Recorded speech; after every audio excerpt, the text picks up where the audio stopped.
Omukulembeze w'eggwanga Jenerali Yoweri Kaguta Museveni tibwabulwa alagidde obukiiko obwateekebwawo okumiruka okuddukanya pulogulaamu ya gavumenti eyateekebwawo okukulaakulanya abantu eya PDM busatululwe bunnambiro walondebwewo obukiiko obulala olw'emivuyo egyetobese mu bukiiko obwo obwalondebwa.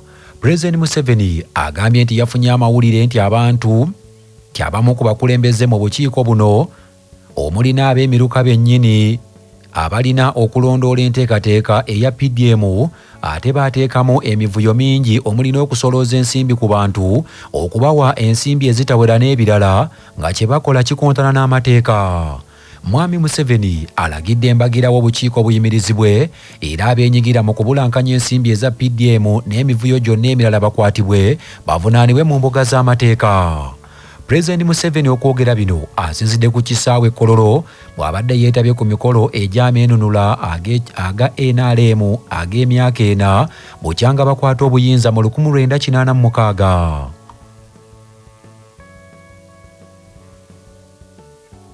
Those ones don't have to be sent to jail.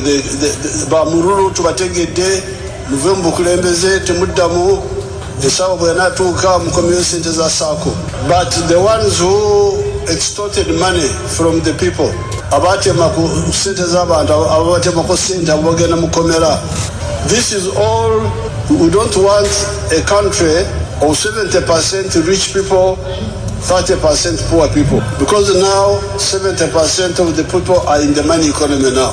Therefore, that's why we are going to put emphasis on PDM, enough PDM money to reach all the homesteads. So PDM plus all the other funds, the ghetto funds, border funds.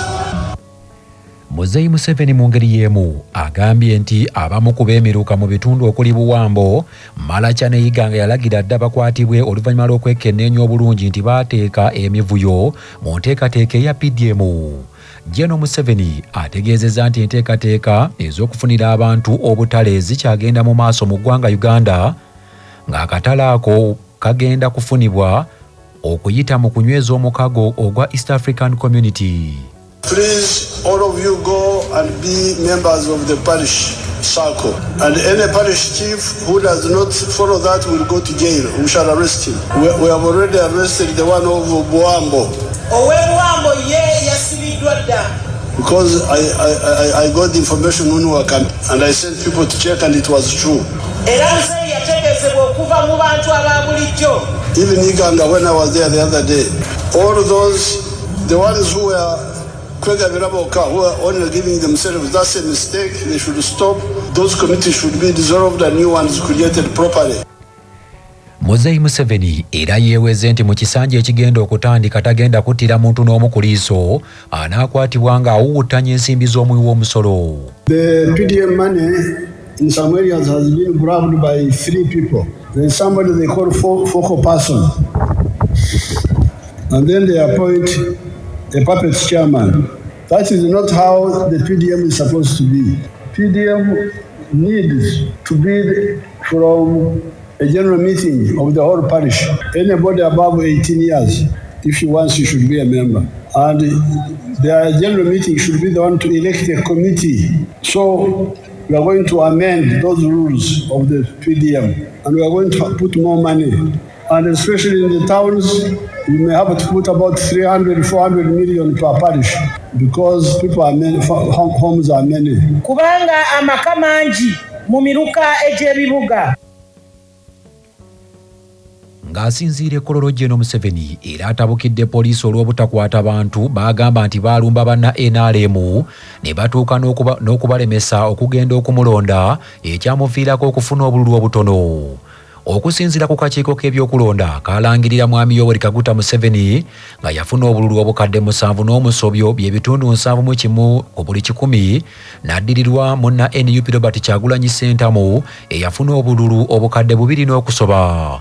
Pulezidenti Museveni agambye nti abantu abasukka mu bukadde 8 be baamulonda wabula n'okoddeyo ensonga nti yamulemesa okufuna obululu obungi ye poliisi obutafaayo ku bantu abaatiisatiisanga abawagizi be ne babalemesa okugenda okumulonda. Why should you attack anybody because of the elections? What right do you have to even use harsh words? Ye obuyinza obujjawa okozesa ebigambo ebikambwe. Yemwe abasibye akasajja. You have no right to say that. Tolina buyinza na ddembe kugamba nti n'otusibyeko akasajja. Ani awulidde enjogera eyo yemwe abasibyeko akasajja. Poliisi eyinza gy'okuwulira kino n'esirika. That is the reason number one why I think some people did not turn up. The other one is misbehavior by the NRM leaders themselves. Basa NRM ekyalina amaanyi tugenda kutereeza abantu abo bombi ababiri abo. Naye enguzi erina okukoma.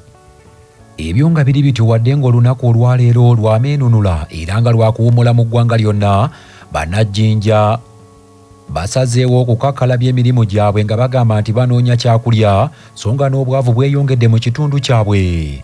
Bano abasangiddwa mu maduuka n'obutale nga bakakalabya egyabwe bagambye nti gavumenti mu kifo ky'okukozesa ensimbi eziwera okutegeka emikolo, ensimbi ezo zandibadde ziteekebwa ku bintu ebirala.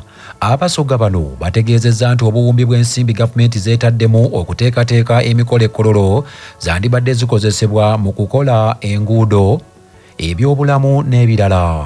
Ssentebe wa FDC mu disitulikiti y'Ejjinja Ayubu Wamaye agambye nti gavumenti yandikulembezza ebiruma abantu okusinga okutegeka emikolo kubanga bannayuganda bangi obwavu bukyabagoya.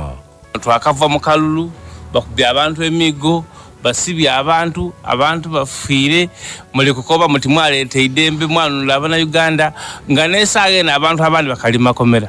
Abantu abandi bakulira ku nsiko, abantu abandi babaziika. Olwo olunaku saawa dino mubye mwekolera emirimu gyemmwe mu Bannayuganda kubanga olunaku lufu efufululufu. Balaba ne mu gavumenti bayakujja ku ddala ensi ere kugabana ssente daibeka idini disigayirewo kubanga saawa eno Uganda twakava mu kalulu ssente domi w'omusolo digiri. Esaawa eno akoleka yojja ku celebrating lunaku lwe mwanunula gavumenti ng'ate ne kimwanula kyona tuli kukibona kizirirawo irala kubanga saawa eno kumbeera ge tulimu. Wabula minisita w'ensonga z'obwapulezidenti Mire Babalanda yategeezezza nti okujaguza olunaku luno okwetaagisa nnyo olw'ebirungi NRM byekoze mu myaka 4 omuli okuzimba amasomero, enguudo, okusitula ebyobulamu n'ebirala.